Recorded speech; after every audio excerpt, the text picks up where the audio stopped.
Derby Merseyside antara Everton dan Liverpool di Goodison Park berakhir dalam kekacauan yang tak terduga.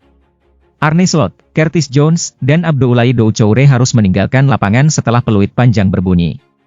Ketegangan meningkat setelah James Tarkowski mencetak gol penyama kedudukan di menit ke-98 untuk Everton. Doucoure merayakan golnya dengan beraksi di depan supporter Liverpool, yang langsung memicu reaksi keras dari Curtis Jones. Pertikaian antara keduanya segera berkembang menjadi keributan besar yang melibatkan banyak pemain. Setelah situasi mereda, Doucoure dan Jones masing-masing menerima kartu kuning kedua dari wasit Michael Oliver, yang mengakibatkan mereka diusir dari lapangan. Tak hanya itu, Arne Slot juga mendapat kartu merah langsung setelah terlihat agresif saat menjabat tangan Oliver.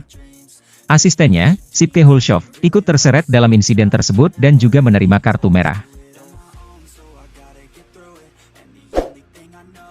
Bek tengah RB Leipzig, Castelo Lukeba, dilaporkan sangat berharap untuk meraih transfer besar pada bursa transfer musim panas ini. Berita dari Jerman menyebutkan bahwa sejumlah klub elit Eropa, seperti Manchester United, Liverpool, Chelsea, dan Real Madrid, menunjukkan minat untuk merekrutnya. Menurut informasi dari Sport Bild, Real Madrid, Liverpool, Chelsea, dan Manchester United adalah beberapa klub yang tengah mengawasi perkembangan situasi Lukeba. Lukeba memiliki klausul pelepasan dalam kontraknya yang akan aktif musim panas ini, dengan nilai mencapai 90 juta euro, 75 juta pound. Pemain belakang muda ini berharap salah satu klub besar tersebut bersedia untuk menebusnya. Legenda wasit dunia, Pierluigi Collina, mengusulkan perubahan aturan mengenai tendangan penalti. Ia berpendapat bahwa penendang tidak seharusnya diperbolehkan menendang bola rebound, demi memberikan keadilan bagi kiper.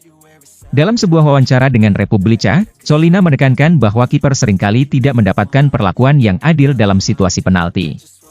Hal ini disebabkan oleh fakta bahwa penendang dapat menendang bola yang memantul, yang membuat kiper kesulitan untuk bereaksi dengan cepat. Saya percaya ada ketidakadilan antara penendang penalti dan kiper. Rata-rata, 75% tendangan penalti berhasil, dan peluang lebih besar terjadi saat penendang mendapatkan bola rebound, ujarnya. Saya telah menyampaikan pendapat ini dalam diskusi dengan IFAB. Solusinya adalah, satu tembakan, seperti dalam adu penalti, di mana tidak ada bola pantulan, tambahnya. Gary Rowett memberikan harapan baru bagi Romeni untuk mendapatkan lebih banyak kesempatan bermain. Penyerang muda timnas Indonesia, Ula Romeni, kini memiliki peluang lebih besar setelah Tom Bradshaw mengalami cedera ligamen saat latihan. Pelatih Rowett mengonfirmasi bahwa Bradshaw harus absen selama beberapa pekan, sehingga saat ini dia hanya memiliki Mark Harris sebagai striker utama, sementara Matt Phillips dan Ula Romeni menjadi alternatif lainnya. Pelatih Al Hilal, Jorge Jesus, dengan nada bercanda mengungkit bahwa Cristiano Ronaldo belum pernah merasakan manisnya gelar Piala Dunia maupun trofi Liga Arab Saudi. Dalam sebuah wawancara dengan media Portugal, Channel 11, yang dilaporkan oleh Rai Al-Yom, Jorge yang berasal dari Portugal itu mengungkapkan bahwa ia memiliki hubungan baik dengan Ronaldo. Cristiano memang tak kekurangan prestasi di dunia olahraga. Ia sudah mengantongi segalanya, namun sayangnya, ia belum pernah meraih Piala Dunia bersama timnas Portugal dan juga belum mencicipi gelar di Arab Saudi, ucap Jorge Jesus sambil tertawa. Nasib Hansi Flick sebagai pelatih Barcelona masih menggantung. Direktur olahraga Barcelona, Deco, menegaskan bahwa klub belum membuat keputusan mengenai kontrak Flick. Musim ini, Flick menjalani debutnya sebagai pelatih Barcelona, dan timnya menunjukkan performa yang menjanjikan di bawah kepemimpinannya. Meskipun Barcelona tampil mengesankan dengan Flick, belum ada indikasi bahwa dia akan memperpanjang kontraknya. Kontrak mantan pelatih Bayern Munich itu masih berlaku hingga Juni 2026. Deco mengakui bahwa klub asal Catalonia ini masih mempertimbangkan berbagai faktor sebelum mengambil langkah untuk memperpanjang kontrak Flick. Bursa transfer pemain sepak bola selalu menjadi sorotan yang menarik, terutama ketika melibatkan bintang besar seperti Mohamed Salah yang membela Liverpool. Kontraknya akan berakhir pada musim panas 2025, dan masa depan pemain asal Mesir ini masih menyimpan banyak teka-teki. Kini, manajemen The Reds dihadapkan pada dilema yang cukup berat. Salah satu alasan Liverpool ragu untuk memperpanjang kontrak Salah adalah karena usianya yang kini telah mencapai 32 tahun. Di usia tersebut, banyak pemain penyerang mulai menunjukkan penurunan performa. Selain faktor usia, gaji juga menjadi pertimbangan krusial. Salah sebelumnya mengajukan permintaan gaji yang sangat tinggi dan saat ini dikenal sebagai pemain dengan bayaran tertinggi di Liverpool. Arsenal tengah merencanakan langkah ambisius untuk merekrut Lautaro dari Inter dengan tawaran yang akan memecahkan rekor transfer klub. Menurut laporan dari BBC Sport, mereka bersiap untuk mengajukan penawaran mencengangkan sebesar 120 juta euro, yang akan menjadi rekor baru bagi Arsenal, agar Inter mau melepas Lautaro untuk bergabung dengan mereka di Emirates Stadium setelah musim 2024-25 berakhir. Namun, meskipun Lautaro menjadi incaran yang menggiurkan, dia bukanlah target utama Arsenal. Meskipun bersiap untuk mengeluarkan dana besar, Arsenal ternyata lebih memprioritaskan Benjamin Sesko, bintang muda dari RB Leipzig, untuk diboyong pada bursa transfer musim panas mendatang. Brahim Diaz telah mencuri sorotan di Real Madrid, terutama setelah penampilannya yang gemilang di Liga Champions musim 2024-2025. Saat berhadapan dengan Manchester City, Diaz menunjukkan betapa krusialnya perannya di lini serang Los Blancos. Kehadirannya di lapangan memberi pelatih Carlo Ancelotti lebih banyak pilihan dalam meramu taktik. Dengan keterampilan dribbling yang memukau dan visi permainan yang tajam, ia mampu mengacak-acak pertahanan lawan. Diaz juga telah memperkuat kedalaman skuad Real Madrid, yang sangat vital dalam kompetisi sepadat Liga Champions. Di tengah banyaknya pertandingan yang harus dilakoni, keberadaan pemain seperti Diaz yang mampu masuk dan memberikan kontribusi langsung sangat berharga bagi tim. Piotr Zielinski akhirnya mulai memancarkan bakatnya di Inter setelah melewati awal musim yang penuh tantangan. Pelatih Nerazzurri, Simone Inzaghi, dilaporkan terkesan dengan peningkatan performa gelandang asal Polandia ini. Menurut kabar dari Corriere dello Sport, Zielinski secara bertahap membuktikan kemampuannya setelah sebelumnya kesulitan menemukan ritme permainan terbaiknya. Setelah menjalani proses adaptasi yang cukup panjang, ia kini mulai menunjukkan sinar kemampuannya sebagai salah satu gelandang terkemuka di Serie A. Pengalaman bertahun-tahun yang ia kumpulkan di Napoli menjadi aset berharga bagi Inter, terutama saat kompetisi memasuki momen-momen krusial. Aston Villa dilaporkan menunjukkan minat untuk merekrut Joao Cancelo, mantan bek Manchester City, dalam bursa transfer musim panas yang akan datang.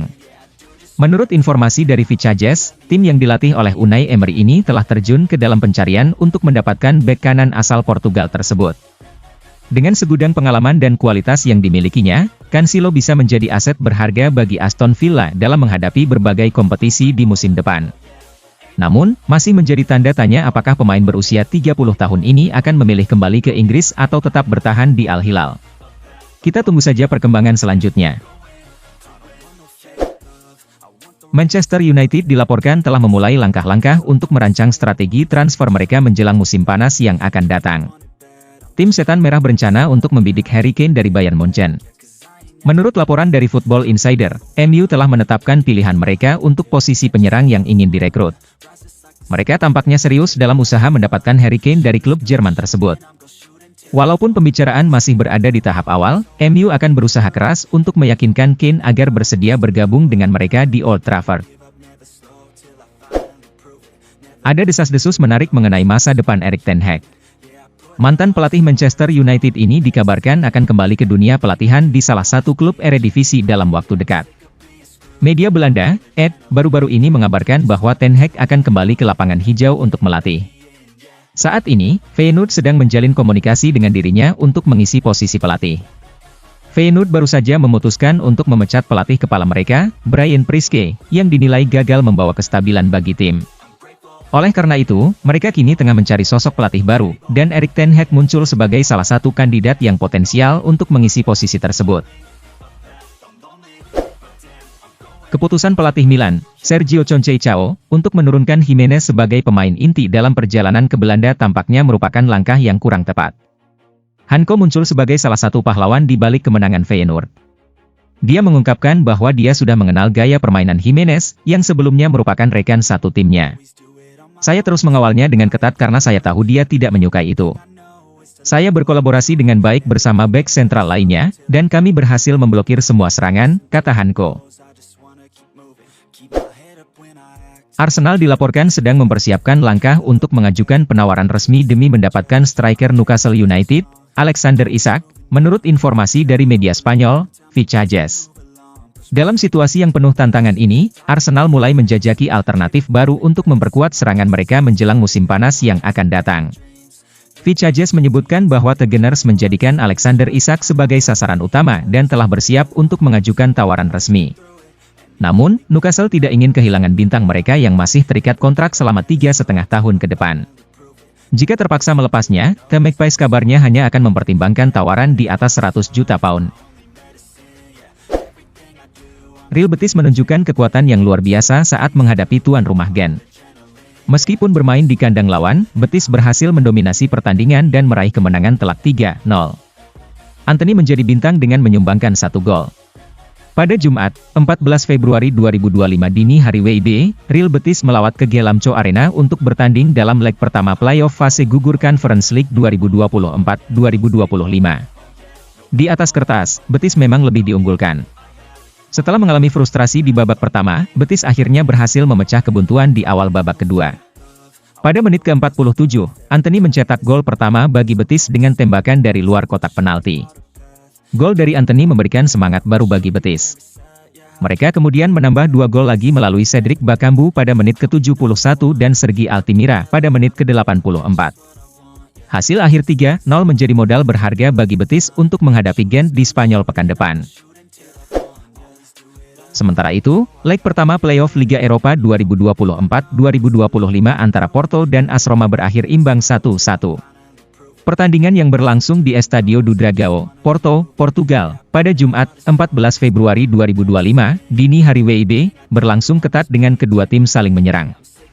Gol Roma dicetak oleh Seki Celik, sedangkan gol Porto dihasilkan oleh F. Moore. Hasil ini menjaga peluang kedua tim untuk melaju ke 16 besar, yang akan dilanjutkan pada leg kedua di Italia pada 21 Februari mendatang. Di Liga Arab Saudi, Al Nassr menunjukkan ketangguhan saat menghadapi tuan rumah Al Ahly dengan skor meyakinkan 3-2. Pertandingan berlangsung sengit, terutama karena Al Nassr harus bermain dengan 10 pemain di babak kedua. Pada Jumat, 14 Januari 2025 dini hari WIB, Al Nassr bertandang ke King Abdullah Sport City untuk melanjutkan Liga Arab Saudi 2024-2025. Pertandingan diprediksi ketat mengingat posisi kedua tim di klasemen yang cukup berdekatan. 2 gol dari tuan rumah dicetak oleh Ivan Toney dan Al Nabit, sementara Al Nassr berhasil mencetak 3 gol melalui 2 gol John Duran dan 1 gol Aiman Yahya.